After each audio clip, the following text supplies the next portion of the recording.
and it's closed.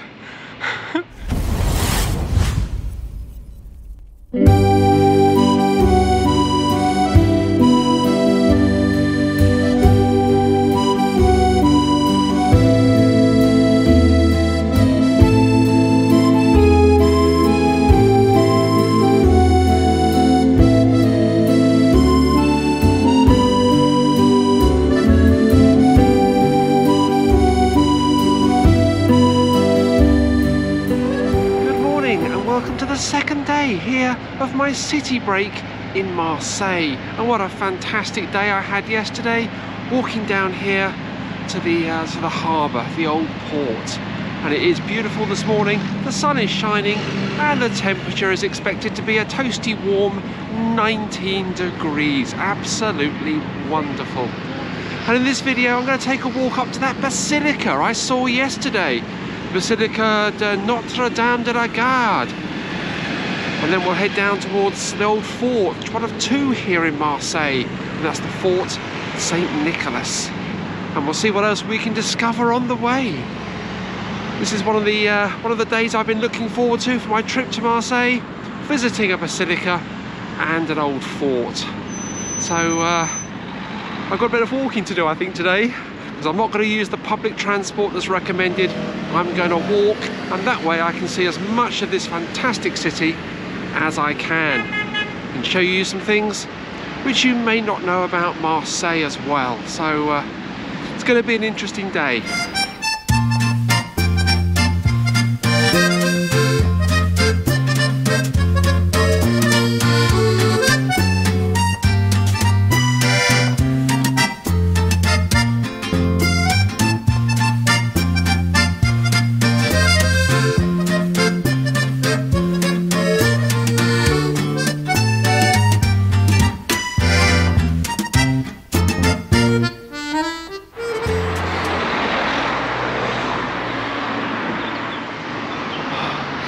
Just walked up through the back streets from the harbour. It is so noisy. It's a bus route as well. And the motorbikes, God, make so much noise. Hopefully I'll find some peace and quiet up towards the basilica. But I found this fantastic statue here against the backdrop of the rocks. Absolutely lovely. And it's to a man called Pierre Puget, 1620 to 1694. Sculptor, architect and painter, child of Marseille. He carried away the marks of his genius and the name of his city. The Marseillais are grateful to the one in front of whom the marble trembled. Must have been a very good sculptor in his day. I'll try and find out some more information and put it on the screen. But hopefully some examples of his work as well. But really nice to see statues of local people displayed prominently within a city. Absolutely wonderful. Bonjour, bonjour. And the locals were friendly as well. So let's go through these gates and walk up here and see where this goes. This is lovely.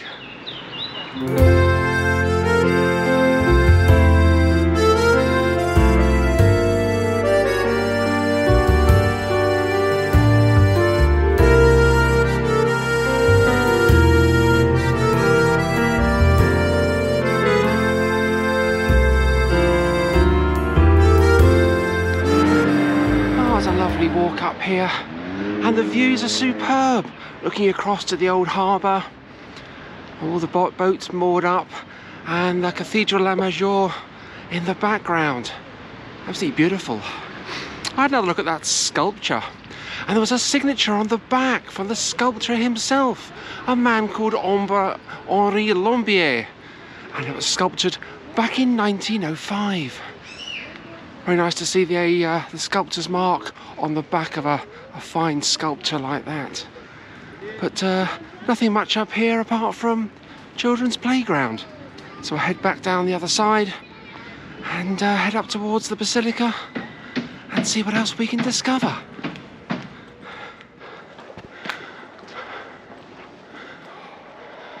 Well, it's quite a walk up the hill. You can see why so many tourists stopped to take the bus.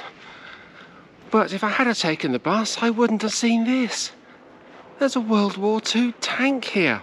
Now, of course, Marseille was occupied during the Second World War, and so was the Basilica that we're going to visit. On the 24th of August, 1744, the 1st Company of the 7th Regiment of the Algerian Riflemen attacked this hill.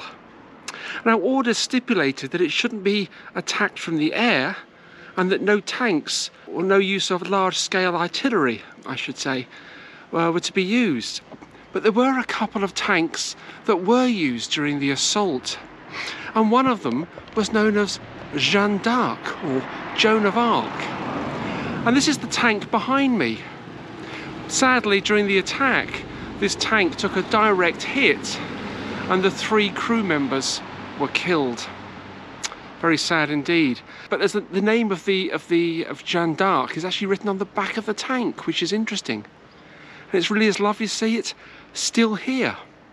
So many places around Europe associated with the Second World War do have tanks in situ, which is really nice to see. And I think this one is a Sherman tank. In fact, I'm pretty sure it's a Sherman tank. And it's an M4A4. I think it's the A4 variant.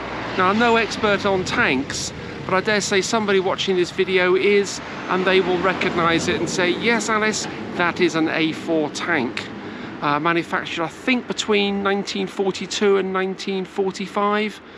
Not quite sure, but no doubt someone will leave a comment and let me know all the details of the Sherman A4 M4 tank.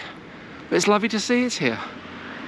And a nice little rest as well. There's a plaque on the front of the tank to commemorate the event, and it's still in remarkably good condition given the age. 1944, 77 years ago. There we go. It'd be lovely to see it. I do like seeing artillery in situ when I'm out and about. But now let's walk a little further up to the Basilica until we can discover inside.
Climb the steps all the way to the top here at the Basilica.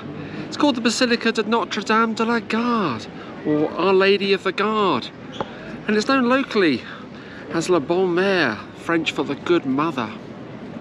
It's built on the foundations of an ancient fort at the highest natural point here in Marseille. It's 149 meters or 489 feet above sea level, and the views overlooking the city are absolutely amazing. Construction of the Basilica began in 1853 and lasted for 40 years. And out of all the basilicas that I visited so far around the world, this has to be the best. The views are incredible, as is the interior as well. It's absolutely stunning inside. You can see that the extravagance and the opulence of the interior, and that no expense was spared. It's lovely to see the Plaque de la Libération in there on the 25th of August, the day after the offensive began, to retake this basilica from the Nazis during the Second World War. And of course the crypt as well. I had a look in there and sat quietly and prayed. That was lovely, and the ambience was just lovely in there as well. Apart from the tourists, this place is swarming with tourists. As I walked up the steps, a couple of tour buses emptied out, and I think there's more people here than there probably should be. It's hundreds of people here, but it's lovely to see them all enjoying themselves, all trying to photograph the same views as I did, overlooking the city of Marseille. Absolutely fantastic. So I'm going to walk down now towards the fort, and I'll leave you with some pictures from the views from the Basilica here, and they're absolutely stunning.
Did like walking around the Basilica. Absolutely fabulous up there, not just for the views, but for the whole ambience of the building and the interior as well. Just a shame there were so many tourists. Well, the downfalls of visiting tourist attractions, coachloads of tourists turn up. I've arrived at the Fort St. Nicholas, and it's closed. I had this problem in Livorno a few months ago with the fort being closed. There's a sign on the door, it says Fermé du Parc. Park is closed, so I can't go in. Why does this happen to me? Oh, this is not good. But there we go, it's one of the pitfalls, I suppose, of going on holiday, visiting tourist attractions, to discover that they're actually closed when they should be open. Never mind. So I'm going to end the video here. There's nowhere to go, it's closed. So I'll leave you with a few pictures from the walls outside, and we'll see you tomorrow for another adventure here in Marseille. Don't forget to hit that subscribe button and follow my journey, because there is certainly much more to come on this trip. Thanks for watching.